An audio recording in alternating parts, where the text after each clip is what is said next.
안녕하세요. SQL 조인 최적화. 오늘 저희가 좀 깊이 파고들 주제입니다. 시작부터 좀 놀라운데요. 열야갈 시간 걸리던 급여 처리가 단 하나의 SQL 문으로 15분 만에 끝났다는 사례. 이게 정말 가능한가요?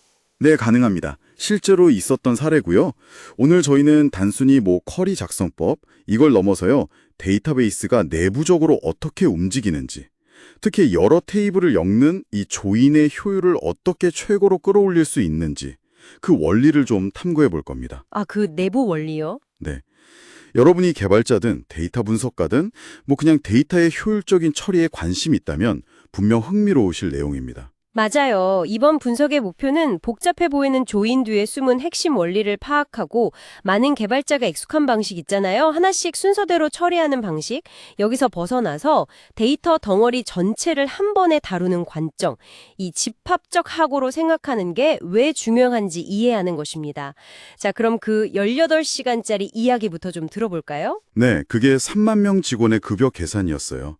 한 60개 정도 되는 복잡한 프로시저가 막 얽혀서 무려 18시간이나 걸렸다고 하죠. 18시간이요? 와.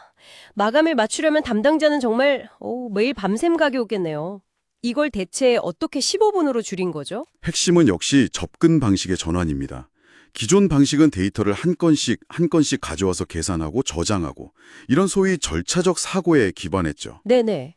이걸 이제 전체 직원 데이터를 하나의 큰 집합으로 보고 필요한 모든 계산과 조인을 SQL문 하나로, 딱 하나로 처리하는 집합적 사고로 바꾼 겁니다. 이 놀라운 변화가 바로 18시간을 15분으로 단축시킨 거죠. 와. 힘은 어떻게 데이터를 처리할지 생각하는 그 방식을 바꾸는 거군요. 한 건씩이 아니라 전체 데이터 덩어리를 한 번에 다루는 집합적 사고. 이게 마법의 열쇠였던 셈이네요. 근데 더 흥미로운 건 이걸 만든 사람이 경력자가 아니라 신입사원이었다면서요? 맞습니다. 그 수학과 출신 신입사원이었다고 하더라고요. 때로는 이런 고정관념 없는 시각이 더 강력할 수 있다는 걸 보여주죠. 여기서 이제 중요한 게 바로 조인 방식을 어떻게 선택하느냐 이겁니다. 아, 그 조인 방식, 데이터베이스가 테이블을 합치는 방법에도 종류가 있다는 말씀이시죠? 네, 대표적으로 네스티드 루프 조인, 줄여서 NLJ라고 하고요. 그리고 솔트 머지 조인, SMJ, 이 두 가지가 있습니다. NLJ는 첫 번째 테이블, 이걸 드라이빙 테이블이라고 부르는데 여기서 한 줄씩 읽어요. 네, 한 줄씩. 그리고 두 번째 테이블에서 해당 조건을 만족하는 줄을 찾는 방식입니다. 아, 마치 전화번호부 A에서 이름 하나 보고 전화번호부 B에서 그 이름 찾는 거랑 비슷하겠네요. 쇼핑 목록 들고 마트 도는 것처럼 필요한 것만 딱딱 집어올 때 유리하겠어요. 네, 정확한 비유입니다. 그래서 보통 온라인 트랜잭션 처리 OLTP라고 하죠. 이런 것처럼 즉각적인 응답이 필요하거나 처리할 데이터 양이 적을 때 유리해요. 네. 그런데 데이터 양이 막 많아지면 두 번째 테이블을 계속 뒤져야 하잖아요.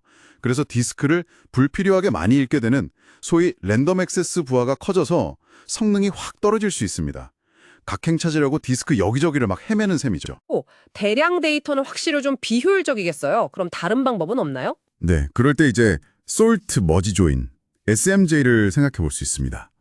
이건 양쪽 테이블 데이터를 조인할 컬럼 기준으로 각각 미리 쫙 정렬을 해요. 아, 일단 정렬부터 하고 시작하는군요. 네, 그런 다음에 마치 두 줄로 정렬된 카드를 쭉 맞춰보듯이 병합하면서 조건에 맞는 짝을 찾는 방식입니다. 오, 그럼 데이터가 많아도 좀 효율적이겠는데요? 네, 그래서 대량의 데이터를 처리하는 배치 작업에 유리하고 말씀하신 그 랜덤 액세스를 크게 줄일 수 있죠.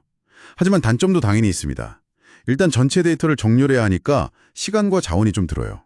그래서 첫 응답은 느릴 수 있고 조인 중간 결과만 먼저 보기도 좀 어렵습니다. 그렇군요. 그럼 어떤 조인 방식을 쓸지, 또 어떤 테이블을 먼저 읽을지, 그 드라이빙 테이블? 이걸 결정하는 게 성능의 핵심이 되겠네요. 데이터베이스는 이걸 어떻게 하는 거죠? 똑똑하네요. 아주 주요한 지점을 짚어주셨어요. 어떤 테이블을 먼저 읽고 드라이빙, 또 어떤 조건으로 데이터를 걸러내느냐에 따라서 최적의 조인 방식하고 또 필요한 인덱스 전략이 완전히 달라지거든요. 아, 인덱스까지요? 네. 예를 들어서 테이블 A, B, C를 조인하는데 where A.column equal 10 이 조건으로 거르는 게 가장 효율적이다 싶으면 A를 드라이빙 테이블로 삼고 A 테이블의 해당 컬럼에 인덱스를 만드는 게 좋겠죠. 그렇죠. 하지만 만약에 where B.column like B% 이 조건으로 거르는 게 더 빠르다면 B를 드라이빙 테이블로 삼고도록 유도하고 그에 맞는 인덱스를 또 다르게 설계하는 겁니다. 야, 즉 만능 정답이라는 건 없다는 거네요. 상황 따라 다르게 접근해야 한다. 그렇습니다. 데이터 분포나 조인 조건, 또 내가 필요한 결과가 전체 데이터인지 아니면 일부인지 이런 거에 따라서 최적의 전략은 계속 바뀌어요. 물론 데이터베이스 옵티마이저가 알아서 최적의 실행 계획을 선택하려고 막 노력은 하죠. 네. 하지만 우리가 이 원리를 이해해야 옵티마이저를 도울 수 있는 더 좋은 SQL을 짜고 효과적인 인덱스를 만들 수 있는 겁니다. 특히 아우터 조인 같은 경우는 한쪽 테이블의 모든 행을 결과에 반드시 포함시켜야 하잖아요. 그래서 특정 테이블이 무조건 먼저 읽혀야 하는 그런 제약이 생기는 경우도 있어서 좀 주의가 필요합니다. 와, 이거 정말 흥미롭습니다.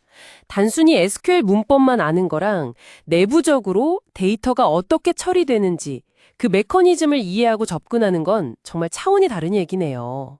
18시간이 15분으로 줄어든 게 그냥 뭐 우연히 나온 게 아니었어요. 맞습니다. 결국에는 NLJ와 SMJ와 같은 이런 조인 방식의 특징, 장단점을 잘 이해하고 내가 처리할 데이터와 목표에 맞춰서 최적의 조인 순서와 인덱스 전략을 고민하는 것, 즉 집합적 사고가 핵심인 거죠. 이게 단순히 쿼리 하나를 빠르게 만드는 걸 넘어서 시스템 전체의 어떤 안정성이나 효율성을 높이는 길입니다. 오늘 저희가 나눈 이야기들이 여러분께서 데이터를 다루는 방식에 좀 새로운 관점을 더했기를 바랍니다. 여기서 한 걸음 더 나아가서 이런 질문을 한번 던져볼게요. 만약에 조인해야 할 테이블들이 너무 커서 메모리에 한 번에 다 올릴 수조차 없다면 데이터베이스는 과연 어떤 영리한 방법으로 이 난관을 헤쳐나갈까요? 이 질문의 답을 찾아보는 것도 분명 재미있는 탐구가 될 겁니다.